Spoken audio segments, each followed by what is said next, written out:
Well, hello everyone, and welcome back to Professor Layton and the Unwound Future. Previously,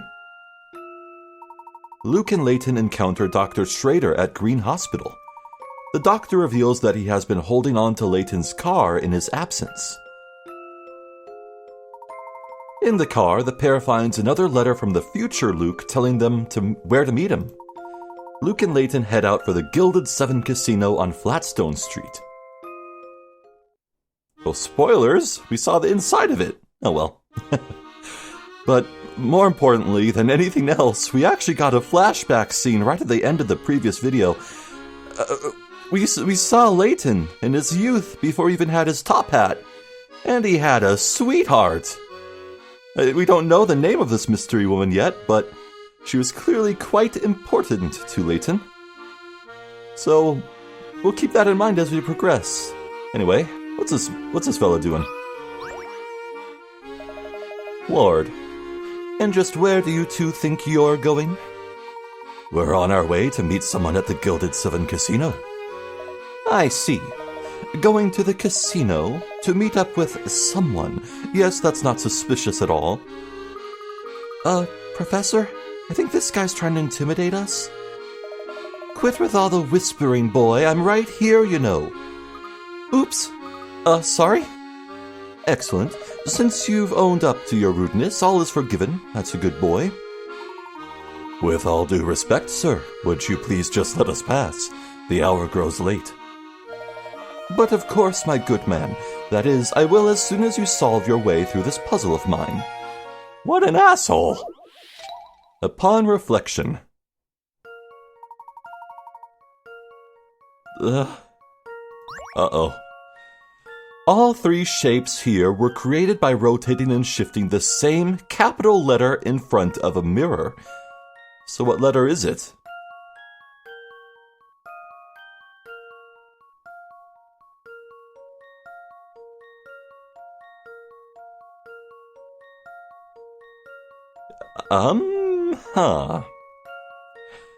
Well, I have 24 options.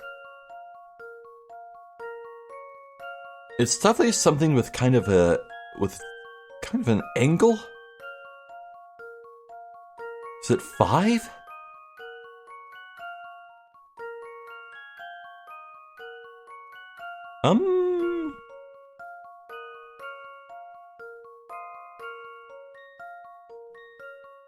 Boy, alright, yeah, you know me, this is just about my greatest weakness in these games. I just cannot visualize in 3D. Like, I'm not one of those sorts of people where I can't imagine things in my head, like if I close my eyes and imagine an apple. Yeah, I see an apple, but,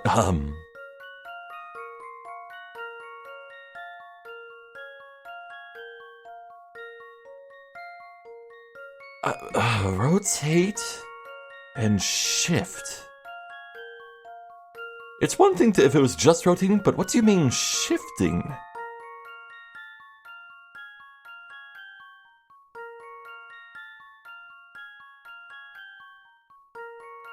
I definitely think this would have to be something with a very complex shape. A capital B? Look, if we can rule out some things, that's a good start. I don't think it's a Y. Well, no, it can't be a Y. It has to... What the hell is this? You know what? Hint coin, yeah. Remember that each shape consists of the same capital letter and its reflection. Yeah, no shit. Cover either the right or left half of the shape and try to draw in the other part of the letter. Might shed some light on the situation?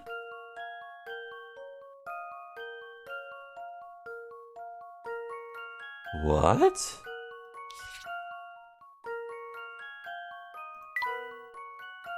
No.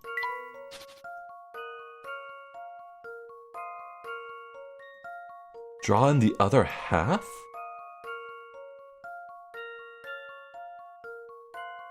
Draw in the other half.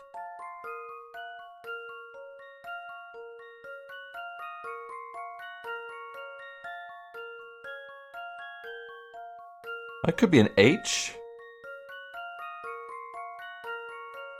Oh! I see. I think it's mirrored. Um?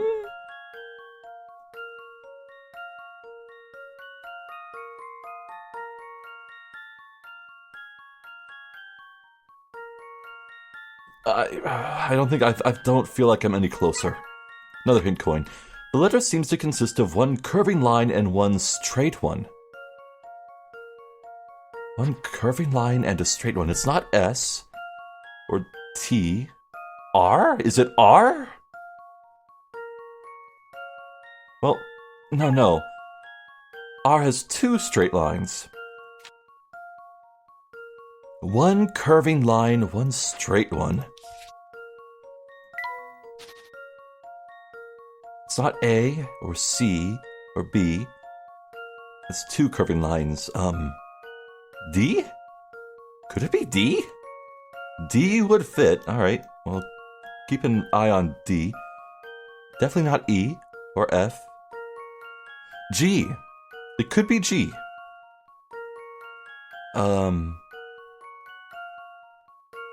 H. Could be J. It could be J.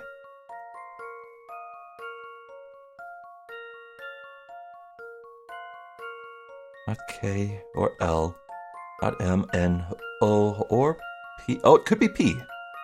Could be P. Not Q. Oh, it might be Q. Maybe.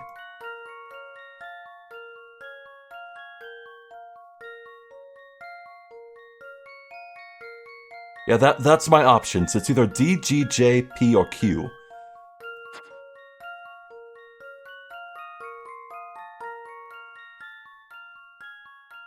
I don't think it's a Q.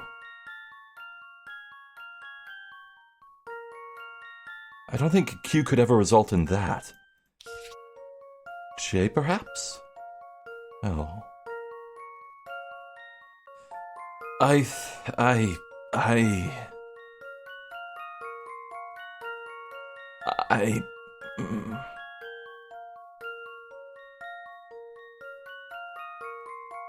Gosh, I do not know. I think it's either G or J. So try those.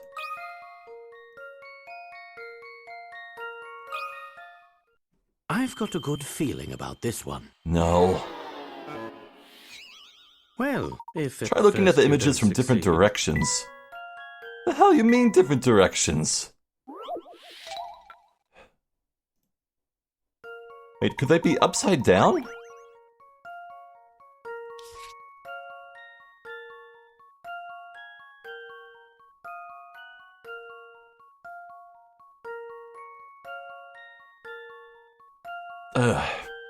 Q?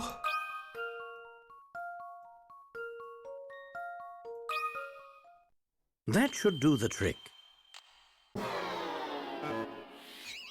I was sure my logic was sound. Well, we've lost our LARP carrots for this, but, at least I can brute force it with my other choices. Alright, J. We'll try J. That should do the trick. I guess it must be P or D. I was sure my logic was sound.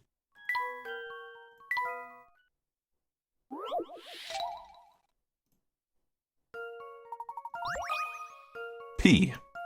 If it's D, I'll be very surprised. I've got a good feeling about this one. Really? It's P? Really? Well, that's settled.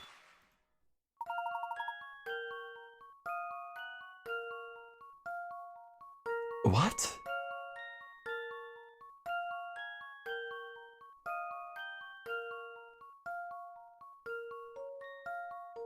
How could you possibly...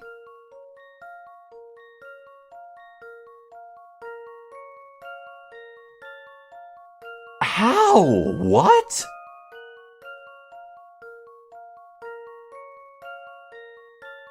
This makes no sense whatsoever.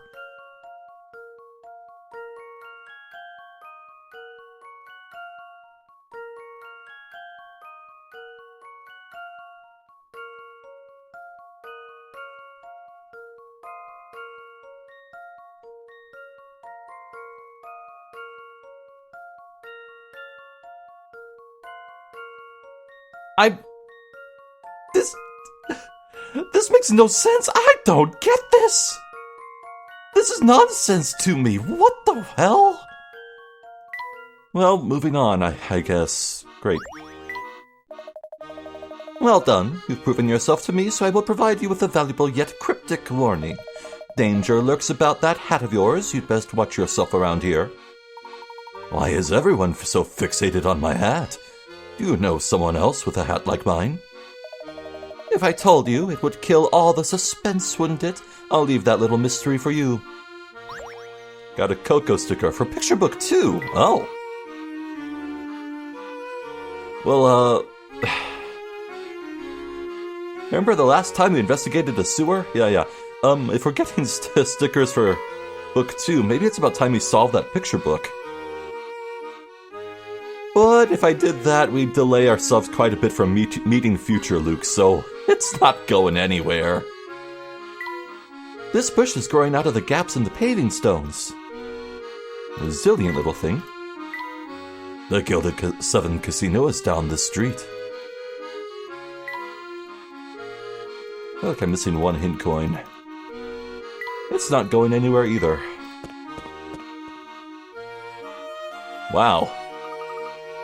Wow, now that's a casino. I think it's safe to say we found the Gilded 7. I can't wait to see what it looks like up close. Such fancy cars up front. This car must cost 10 times more than the Layton mobile. Whoa, it's so bright I think I'm getting a tan. Oh. Splashing in the fountain. Professor, look here. I think I've stumbled upon a hidden puzzle. Mr. 820. Oh boy. This sounds fun. One of the 5 people shown below has a very unique nickname, Mr. 820. Pretty weird, huh? Well, apparently everybody who sees this person and hears the nickname thinks it's just perfect. Well then, who is Mr. 820? Circle your answer, then tap submit. Ah?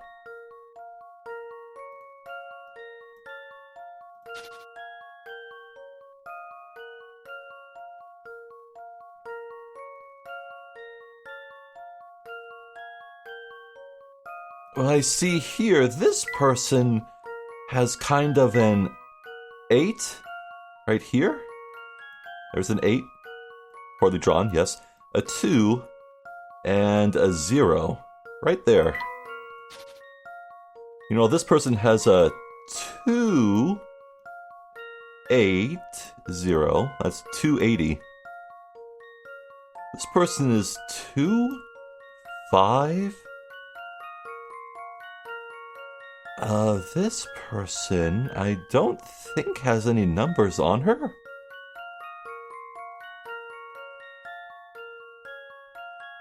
This person might have, hey now. I think this guy has Roman numerals on his hat. There's 2 X's for 20. And then this is, well, here's 3 lines and a V. It was VIII, that would be 8. But it's not. That's 3, 5,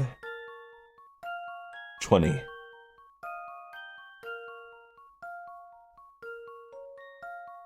Another way to think of it, let's draw an analog clock. So if this is 6, and here's 7, this would be 8. Yeah, so the hour hand would point to that. 12, 1, 2. And the minute hand would point there-ish, so it's pretty opposite to each other. Wait, no. No, that's not right at all. No. Erase that. I think of the 2 and I think 20, so it's wrong. It would be 0, 5, 10, 15 at the 3, 4, 4 is the 20. So it looked like that. That kind of looks like a mustache. That kind of looks like a mustache. And this person here, hold on. Look at that. You see this? His mustache is angled just that way, and this side for the hour hand is shorter than this one. It's E. How about this? Oh, that was satisfying. No puzzle can stop Layton's apprentice. Very good. Person E is Mr. 820. As illustrated above, the position of this gentleman's mustache is the same as the hands on an analog clock at 820. The other people are certainly unique, but the nickname couldn't apply to any of their clothes because they won't always be wearing the same thing. And women and children, of course, would never be called Mr. Oh. Was it silly of me not to think of that, or am I just really inclusive?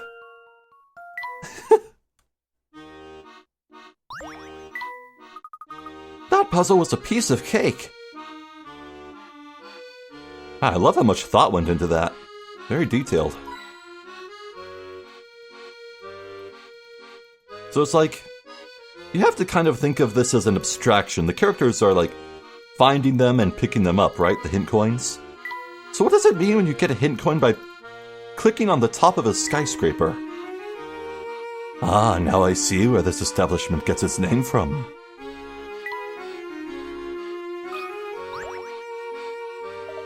Harold. Good evening, sir. Can I please see your membership card? Oh, what membership card? The Gilded Seven Casino is a haven for society's finest ladies and gentlemen to gather.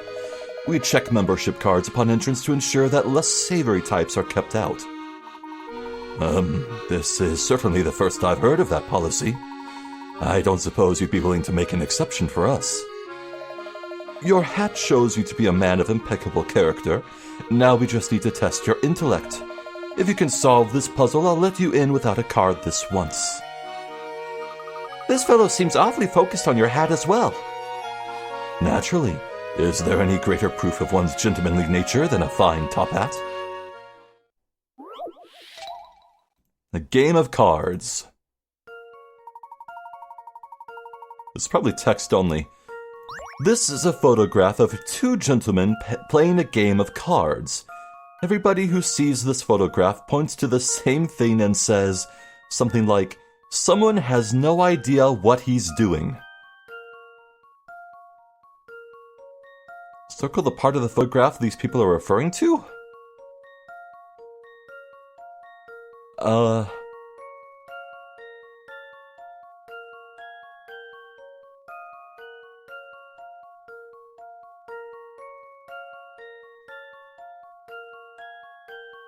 Points to the same thing, and someone has no idea what he's doing.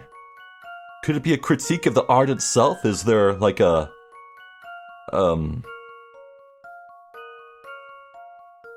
well, no, you couldn't point at the artist, so it's not some flaw in the drawing.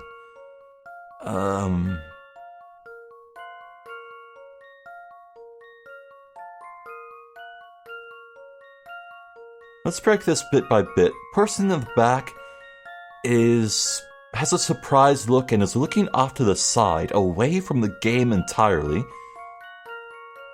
I don't understand what is on this person's head. I guess it's a purple hat with a something on it? I don't know what's going on here. Then this person in the orange cap, he's holding 4 cards in his left hand. And,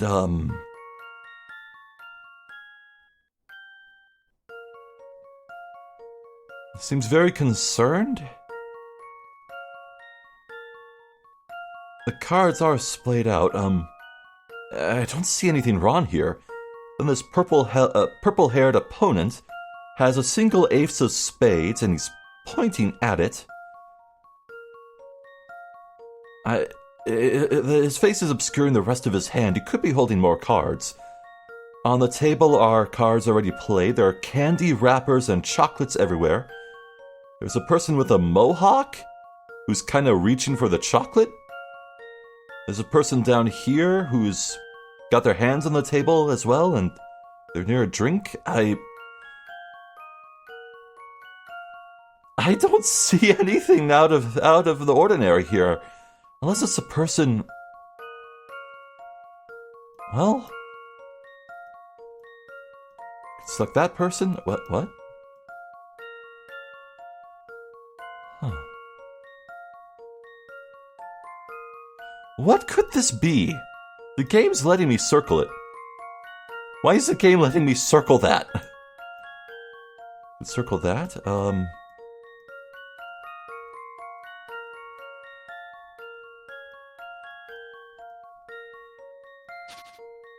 I'm at a loss, so I'll use a hint coin.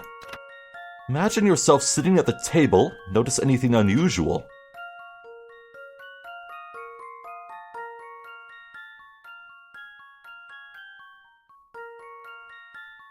What? Would this make sense if I saw it at a smaller screen? Imagine myself sitting at the table.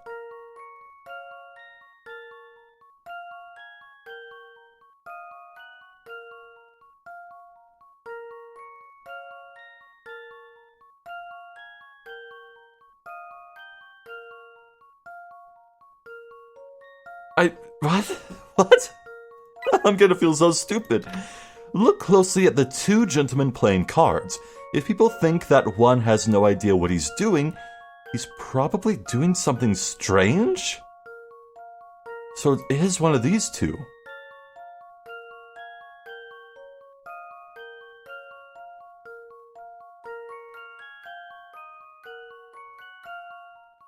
I mean, it is strange that he's pointing at the symbol on his card.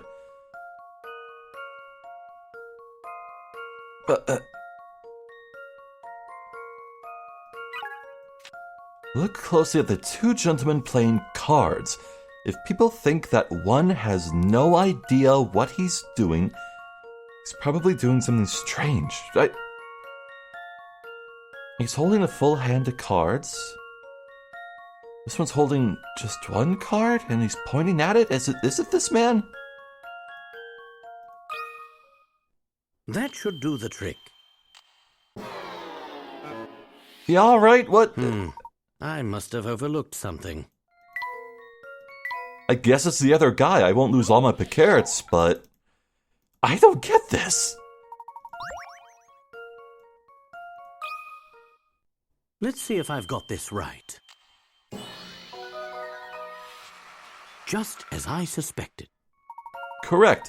The numbers are usually printed on the top left and bottom right corners of playing cards. Oh! The gentleman wearing that orange hat is holding his cards in such a way that he can't see what three of his cards actually are.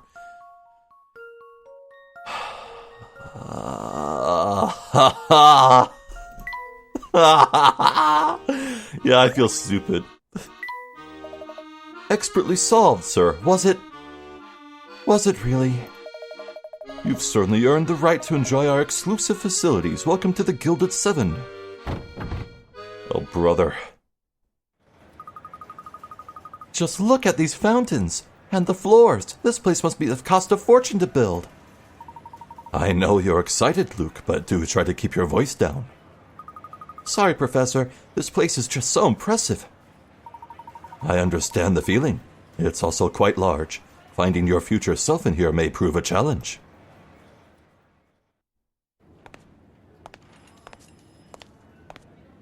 So you're... He's the future me? It's good to finally meet you, Professor. Or rather, I suppose I should say it's nice to see you again. It's me, Luke Triton.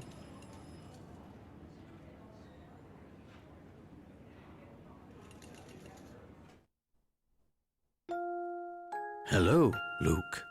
Yeah, wow, he really does look exactly what... same hair color, same love of hats, same face shape, eyes, everything, ears.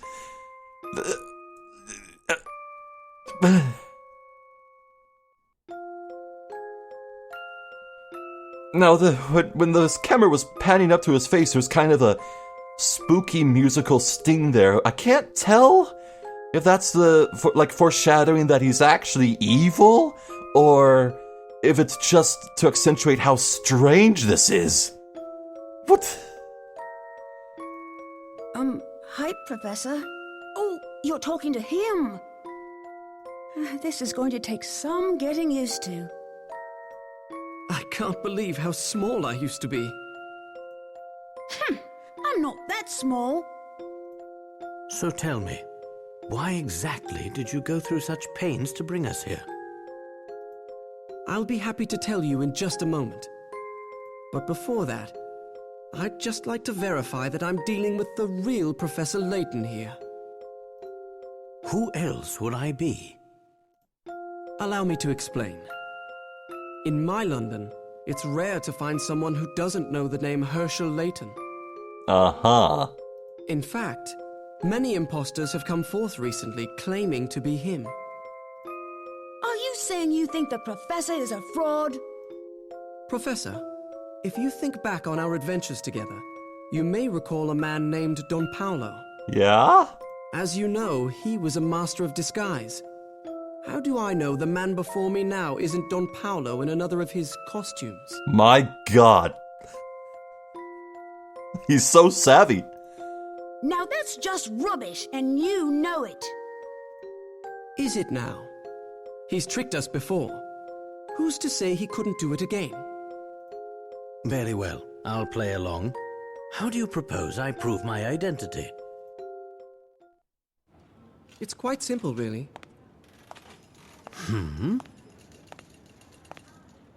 Professor, I challenge you to a battle of wits.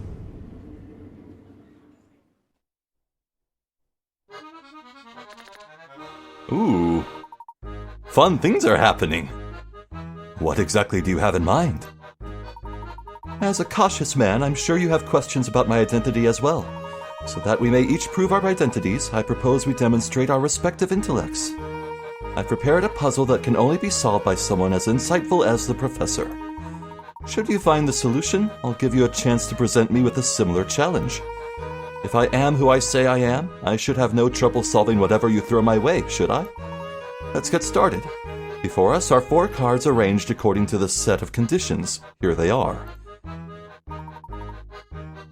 First, a heart is next to a diamond.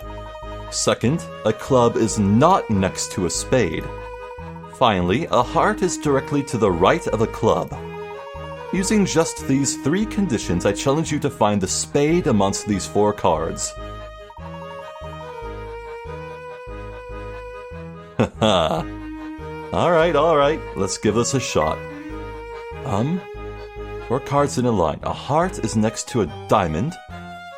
A club is not next to a spade. A heart is to the immediate right of a club.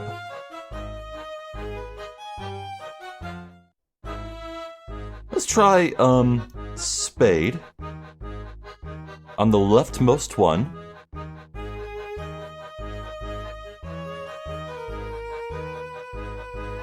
And then...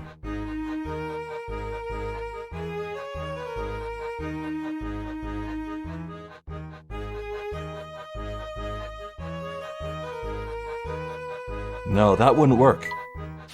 Hold on, I can get this. I know I can. Right, I've stared at this for a long time. I think the order is club, heart, diamond, spade. I think the spade is the rightmost card.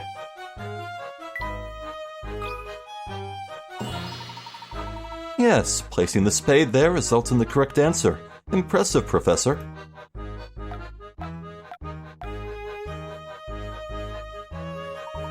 Thank you. Now if I may present you with a puzzle of my own design. Nothing would make me happier. Good, I enjoyed the idea behind your puzzle, so if you don't mind, I'd like to do something similar. Here are the conditions for my 4 cards. A club sits directly to the right of a heart. A diamond is the far left or right card and has a heart next to it. Finally, a club is also the far left or right card. Using these conditions, I challenge you to find the spade. What do you mean I have to solve this? Oh. Maybe I don't? Continue? Do I want to try and solve this on my own? Nah.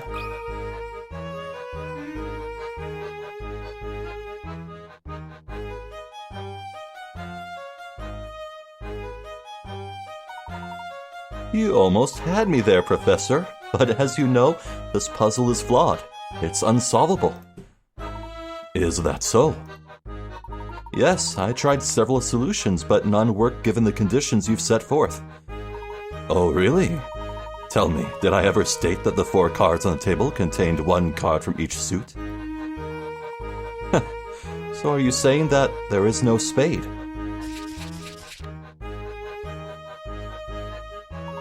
Precisely. This was a trick question, but it makes a pertinent point. In the puzzle you issued me, you failed to specify that the 4 cards included 1 from each suit. When you leave in a loophole like that, it can make the puzzle unsolvable. This same omission can also open the door to alternate solutions. You intentionally presented me with a puzzle that, when examined closely, is actually incomplete. The real test you set out for me was seeing if I'd catch on, was it not? Wow, big brain. It seems you're the genuine article, Professor. I'm glad to see that I have finally convinced you. To be honest, I was convinced from the beginning. But I just couldn't pass up the opportunity to pit myself against my mentor in a battle of wits. I'm flattered, I suppose. Now explain everything, you little shit! Out with it already! Why did you call us here? Yeah, get him, Luke! Get him! There are too many eyes on us here. There's a supply room in the back where we can talk. Follow me. Future Luke. Solved. The young man calling himself Luke Triton turns out to be an older Luke from 10 years in the future. He wrote to his mentor and friend to request help. Solved? Yeah, that really? Definitively? Yeah, okay.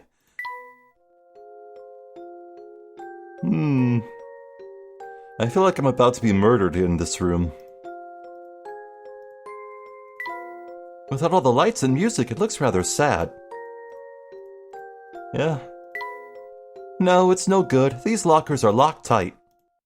That's why they're called lockers. I don't think these have seen much use in here. Yeah, alright. Spill the beans, boy. Professor Layton, Luke, welcome to London of the future. Still not convinced? You met with Dr. Schrader, didn't you? What did you think after seeing him? I'm sure you noticed the toll that time has taken on the good doctor. So he was older. Yes, that seemed to be the case. And what of fair London herself? You've walked around enough now to see it's transformed. Can you imagine a 24-hour casino in this sleepy part of town 10 years ago? Everything's changed so much. What happened to the city? A genius appeared. An evil genius who turned the city on its ear. Oh, I know where this is going. Don Paolo took over the city, didn't he? Don Paolo? Oh no, I'm talking about a truly brilliant man. This has got to be either evil Layton or that other star pupil of Schrader's that he mentioned. Someone the 3 of us all know quite well. Oh, it's Layton. Well, if it's not Don Paolo, then who is it? What do you think, Professor? I'm not sure. I thought you'd say that. Who is it? I've got to know. His name is Hershel Layton. That evil genius is you, Professor. What? I was afraid you'd say that. That can't possibly be right. I'm sad to say that there is no mistake here. They call him the devil in the top hat, and he rules London from the shadows. This is common knowledge to everyone in London. All right. The city of future London is under the control of an evil Layton, who's using the family to enforce his authority. The sight of the professor, who looks the same as his future self, is enough to spark fear in the townspeople. Okay. Tell me more, Luke. More? I don't know any more than you do, Professor. No, I'm referring to the other Luke. Goodness, this is getting rather complicated, isn't it? Tell me, Luke, how did I rise to rule over all of London? Where to begin? Here, Professor, surely you remember this? Ah. That is quite an aged newspaper. Of course, this is an article about the accident that happened just the other day. Yes, to you two, I suppose it was just the other day. However, here it's been a full 10 years since that fateful day. Whoa! It was a dark period for London. You see, the Prime Minister vanished, leaving Parliament in utter chaos. Yeah, everyone in Parliament is in a state of panic. In our time, I mean. Professor, you yourself witnessed the accident that changed London forever. The demonstration was a total failure. Yes, both the Prime Minister and that scientist. You mean Dr. Stongun? Yes, that's right. Several people, including those two, disappeared in the blast. It seems likely the force of the explosion killed them. Didn't the paper say that a few of Dr. Stongun's assistants vanished in the blast as well? That's the story in the papers. But what would you say if I told you Stongun was still alive? I'd say it's impossible. Well, then you'd be wrong. Dr. Stongun escaped the blast, but he decided to go into hiding to avoid fallout from the experiment. Well, the man was responsible for the loss of our national leader. Desperate for a place to lay low, the doctor was given shelter from an unlikely person. You, Professor. Me? Why would I aid a man responsible for this pandemonium? My question exactly.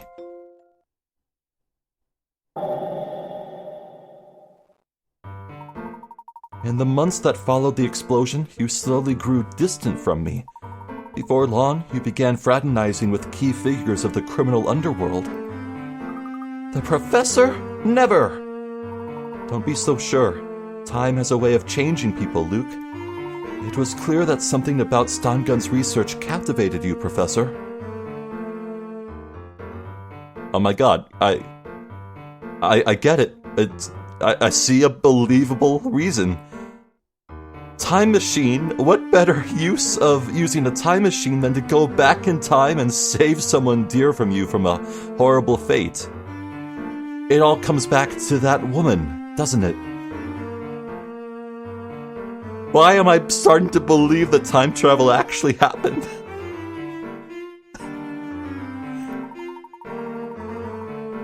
You couldn't stop talking about time travel. You seemed possessed by the idea of changing the past. Changing the past? Dr. Stongun was very interested in continuing his research, but he needed financial backing to do it. So you used your superior intellect to assume control of London's underworld. No way! Of course, there were those who tried to stop you, but no one was a match for your smarts. Before long, you were raking in the pounds from all sorts of dirty business. With all the funding he needed, it wasn't long before Stongun completed his work. Completed it, you say? That's right. He built the time machine in the Midland Road clock shop. Though I suppose completed is an odd choice of words, as the machine is far from complete. How so? It doesn't allow users to select their destination, nor where they will reappear in the flow of time. It simply opens a hole of sorts in between two areas of time. You mean a wormhole? Precisely, and by sheer chance. The machine opened a wormhole in the clock shop that spans the 10 years between our two times. Okay, that's really specific. This gives us the ability to move back and forth between your present and mine. So you use the wormhole to get the message to us and to bring us here. But one thing is bothering me. This wormhole was obviously very important to my future self. Surely the Layton of this era must keep a close eye on the place. How did you gain access to it? I'll get to that, but right now there's more pressing business I'd like to attend to. Go on then, tell us why you called us here. Always one step ahead of me. You haven't lost your touch, Professor. I wish to enlist your help in stopping the future Hershel Layton. You want me to stop myself? Even as we speak, future Layton is racing to complete a fully operational time machine. He's been ducking back into the past to gather every bright scientist working in time travel. But why bother going back through time to find scientists? There must be plenty here. Actually, many of the experts in the field were lost when Stongun's demonstration went awry. Therefore, Layton had no choice but to travel back to before the blast in order to gather talent. Things are bad already.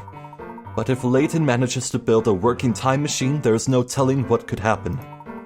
Someone has to stop him from completing his scheme, but the only person up to the challenge is me. That is what you were going to say, isn't it? Exactly. We have to fight fire with fire. No one else stands a chance against him. But how? I'm unfamiliar with my current surroundings, and I have no clue where to find the man. That's one obstacle we'll have to overcome together. Layton's actions are shrouded in secrecy. But his base of operations is well known. We can start our search for him there. You mean this casino isn't the future professor's headquarters? No, this facility is just one of the many ways he makes money. His actual headquarters is in the heart of Chinatown. Let's visit the place and see if we can't learn something more. Just so you know, Luke, there's still quite a bit that I find dubious about this situation. Much is still unclear, but the only way to get to the bottom of this is to meet the man claiming to be me.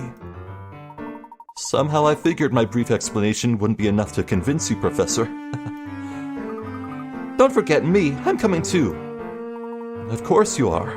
If I can't count on myself for help, who can I count on? Thinking about what you just said makes me feel kind of dizzy. Well, I hope you get used to it soon. I'm going to need your help getting to the bottom of all this. Oh yes, and there's one more interesting fact you should know about, Professor. Yes? There's no record of a scientist matching Dr. Stongun's name and description. The name's a fake. Huh. Really now? Whoever he was, he made an effort to hide his real identity from the people at the demonstration. Now that you mention it, few people at the demonstration seem to know the man. What would motivate Stongun to use a false name? Just what was he planning? Another interesting question we'll hopefully answer along the way. It doesn't make any sense. What are you thinking, Professor? We can talk more as we go. For now, we need to head back to Flatstone Street. Wow! Jeez! We have half of them solved already. That is, wow, yeah. Curious Village and Diabolical Box, it was content to leave most of the mysteries unsolved for most of the game. Oh, wow, okay. Strange letter. A grown-up Luke used a time machine to send the letter back 10 years in time. And the letter, this Luke requests the professor's help in rescuing future London from chaos, and these shady characters are members of a gang called the Family that's led by the future Professor Layton. For future Professor Layton, or Flayton for short. The future Hershel Layton is a crime lord who terrorizes London with his gang of thugs. Known and feared by Londoners as the devil in the top hat, how could this model English gentleman have turned into such a monster? And Dr. Stongun. Dr. Stongun is the scientist who unveiled the time machine, but no records exist of a scientist by that name. He must be using an alias to hide his real identity. So who is he? Uh, uh.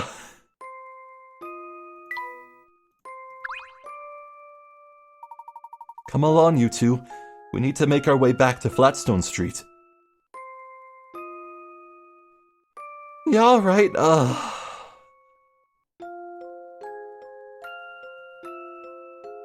Yeah, you know, I just cannot believe this. I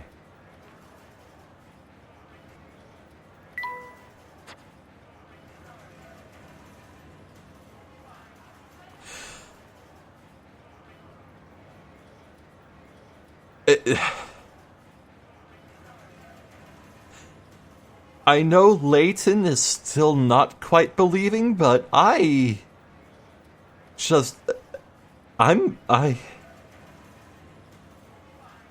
know it's gonna be nonsense in the end. I know it's all going to be explained away through bullshit and just nonsense, and I'm gonna fly off the handle, but for right now, I'm actually kind of finding it difficult not to believe.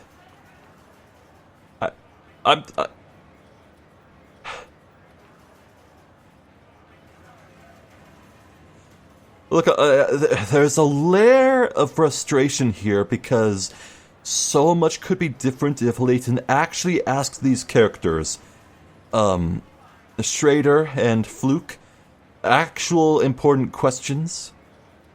Like if he could ask Schrader exactly how long it's been, and if he could ask Fluke more questions that only Luke could know.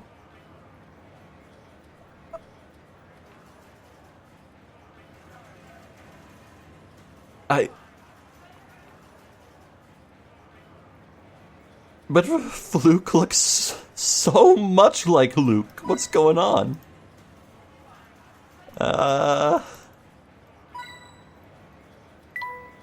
Personally, I prefer games of skill to games of chance. The professor would be quite the poker shark if he tried. This setting certainly is luxurious. Yeah, alright, The walls and floors are so shiny they're making my head spin. Any puzzles? Yeah, alright. Oops. Oh, there you are, boss! Oh!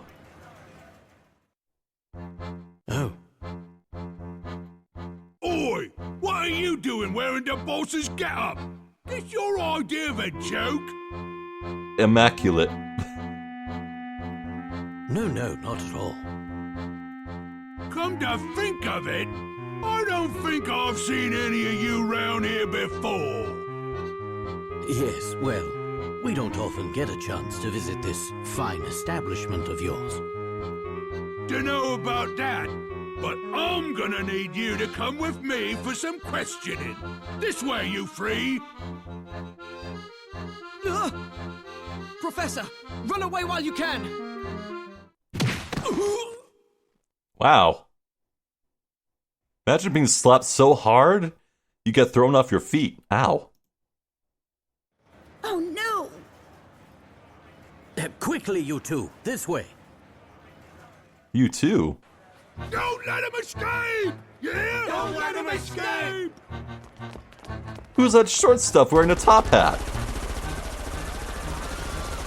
Really?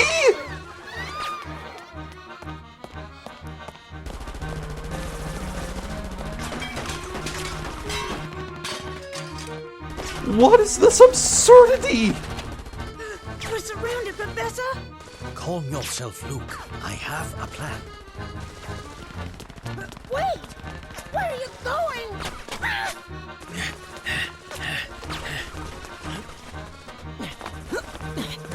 Do you see a way out of this? I do, but I'll need your help.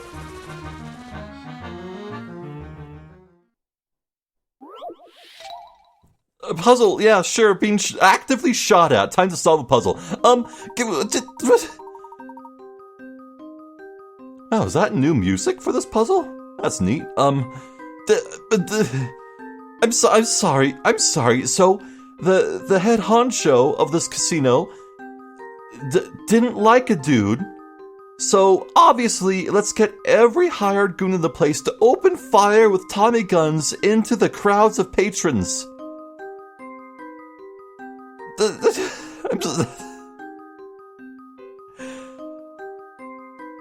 That's crazy. Absolute insanity. Anyway, build a machine gun from the... build a gun? I'm sorry, come again? Build a machine gun from the parts of this disassembled slot machine and help future Luke and Layton fight back. Rotate the parts and fit them into the checkerboard shape below. You must use all of the pieces without any of them overlapping. Now hurry. Alright, Now, clearly in making a gun, it's got to actually resemble a gun. So I think this makes the most sense as being the nozzle you'd shoot from. Now what would be the trigger?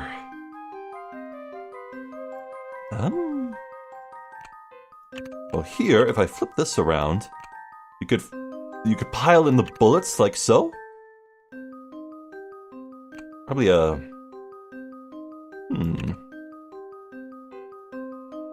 Yeah, and you put the lever in the back. Hold on. Come on, rotate, damn you. Oh, I want to move it. There we go. Yeah, look like that. I'm going places here. Then the gear.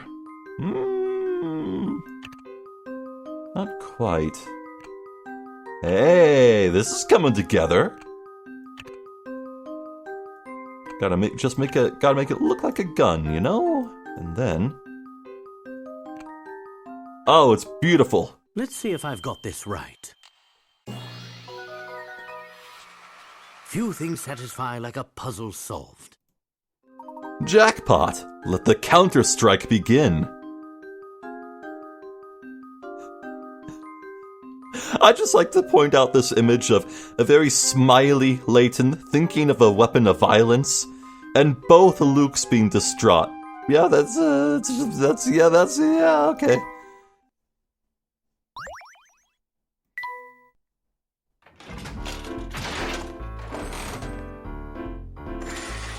Oh my god.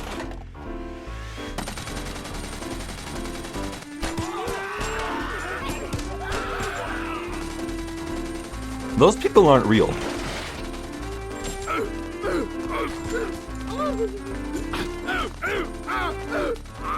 We got win this fight! Come on, bad boy! Come back! I'd say that was a close one. We gave them a taste of their own medicine. Funny, I don't remember you helping. Look, you're me, so that means I get some credit for assisting. Oh, is that so?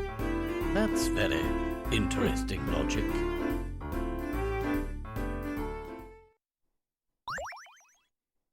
You got a new course for the toy car. Big score. Yeah, fun. When those goons were being fired at by the coins, by the coin gun, they were screaming, but none of them were opening their mouths. I think they're either all robots or they're people in masks. It is kind of funny that every goon looks the same. It would be so easy to chalk that up to abstraction, or like sort of meta humor that these faceless goons are sharing the same face, but I think there could be something to that. Chapter 3, The Enigmatic Future.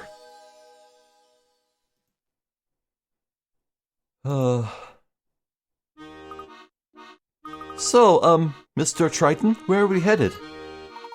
Luke, please call me anything but Mr. Triton. It's really strange being called that by myself. It's pretty awkward for me too, but what else am I supposed to call you? I don't see why you both can't be called Luke. Should the need to distinguish you two apart arise, you can be Big Luke and you Little Luke. I'm not too keen on Little Luke, but it beats all this confusion. Whatever you say goes, Professor.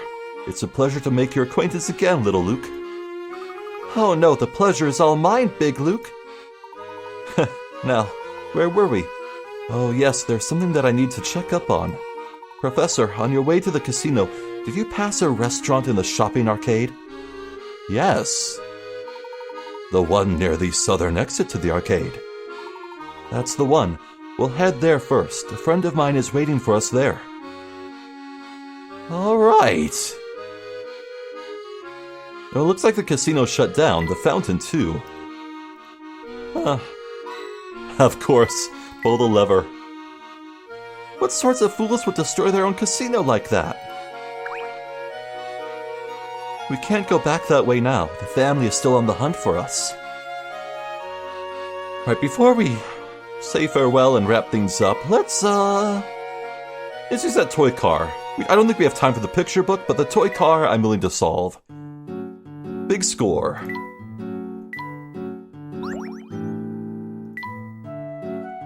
Oi, lads, we've got work to do. We've got to grab all this cash and move it into the safe, boss's orders. But how are we going to pick it all up? Which one's the safe? Oh, need to get to there.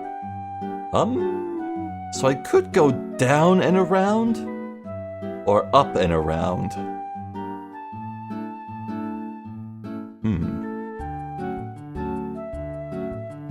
I do have a jump. I see. Well, the jump isn't positioned just right to hop over the central boulder. But it could hop over this line here. I think that's what I need to do.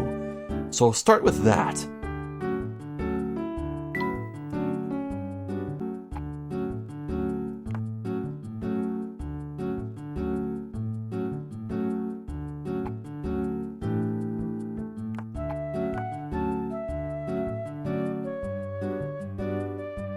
I think I solved it. This didn't take nearly as long as it did the first one.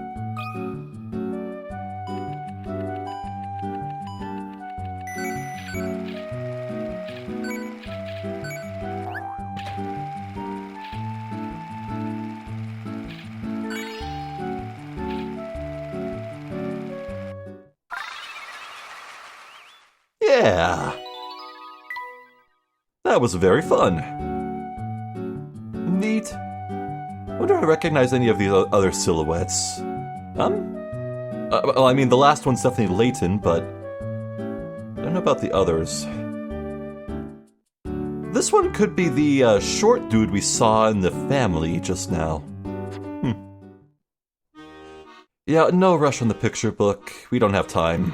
So, wow.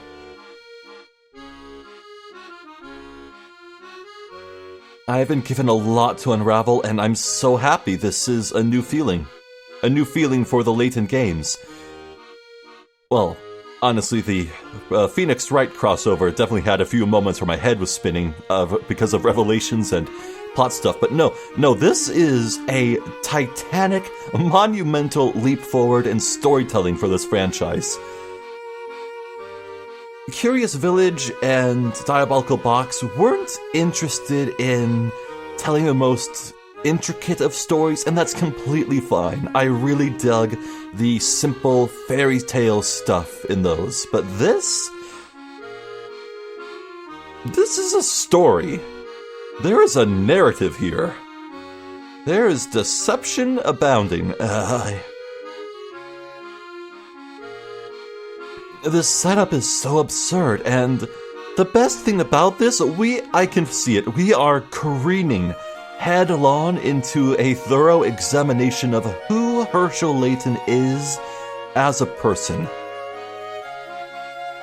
It all ties back to this woman. Clearly, I just know I am dead on the money with my theory that this evil Layton became obsessed with time travel to try and save this woman, who we don't know yet. So all this stands to reason. If this is some big, grand illusion, some deception, it must be someone with a vendetta against Layton himself.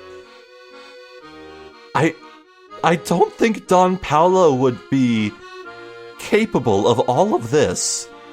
Don Paolo is a petty man who just goes for murder. He disguises himself and then tries to murder Layton. He doesn't do all this to try and emotionally target him.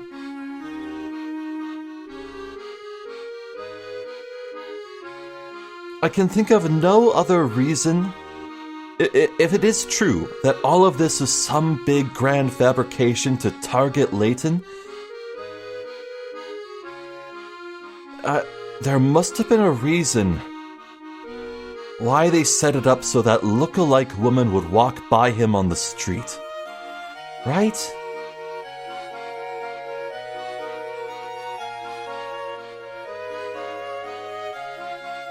Honestly, going by, what's the word? Someone's a law with the gun? Schrodinger's gun? No. The gun fallacy, where if you see a gun on a mantelpiece, it has to fire by the end of the film.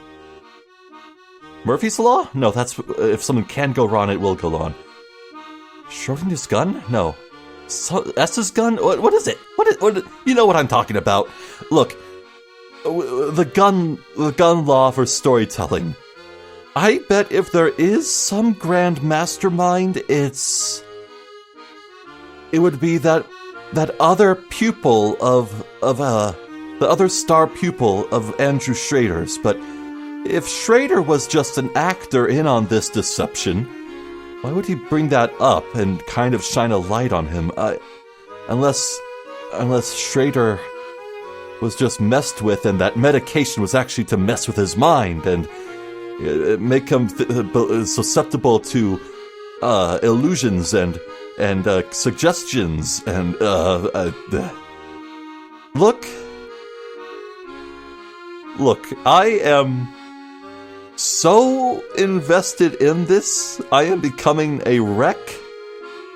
You can tell I really, really love this because I am willingly up to my neck in this nonsense. I need to go lie down. I'm Zephyr the Jester. This has been more Professor Layton and the Unwound Future. Thank you for watching, and hopefully I'll catch you next time. So until then, please take care.